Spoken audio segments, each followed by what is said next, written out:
You doing? Charlie Winters here with horse racing tips for Sunday, the 5th of October, and the selections are for Longchamp, Uttoxeter, and Kelso. So let's get straight into it because it's not long before the first one runs. So in the 150 at Longchamp, I've gone for Pontos at 12 to 1.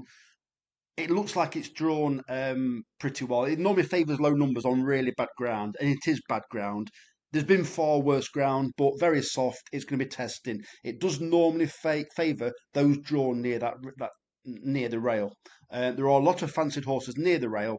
This one's probably the biggest price of the lot. I have seen 20s at some point, but maybe try Skybet if you're with Skybet. This is paying first four with Bet365. Holly Doyle on board. Hopefully, there's not.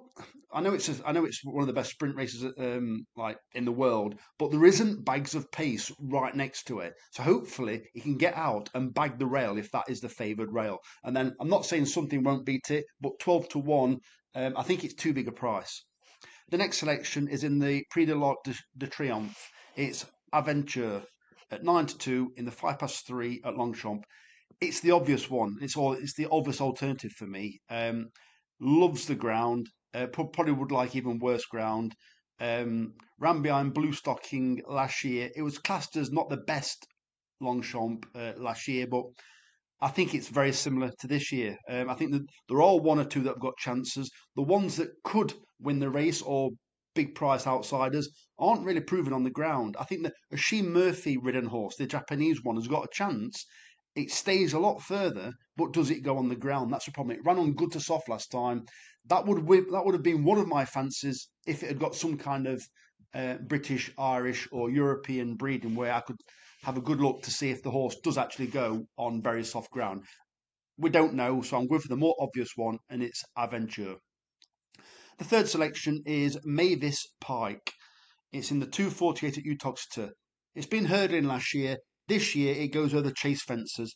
The Twist and Davis camp normally start very well, and they have started pretty well this season.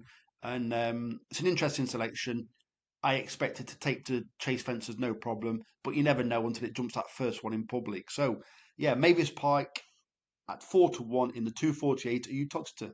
And the final one is a big price one. I think it's got a bit of a sneak. I think it's a dreadful race, and it's in the first at Kelso. It's right back at you at 33 to 1 in the 158 at Kelso. Not a great deal of hurdle form in the race. This has got some hurdle form. It's not great, but it has got a little bit of hurdle form, which could be good enough for a place. But we are taking fitness on trust, and it's also another one of these that will want further in time. But I think 33 to 1 is too big a price, especially with question marks over the fancied horses. The Skelton horse could well win with its head in its chest, but first time off a wind operation, so I can't touch it. And I just think one of those places might be up for grabs. And hopefully, fingers crossed, this is one of them, well, the one that can fill it. So it's a 20 pence each way, look 15, and 50p each way singles on all four of them. Comes to a tenner. So the very best of luck, Charlie Winters, over and out. Cheers, mate.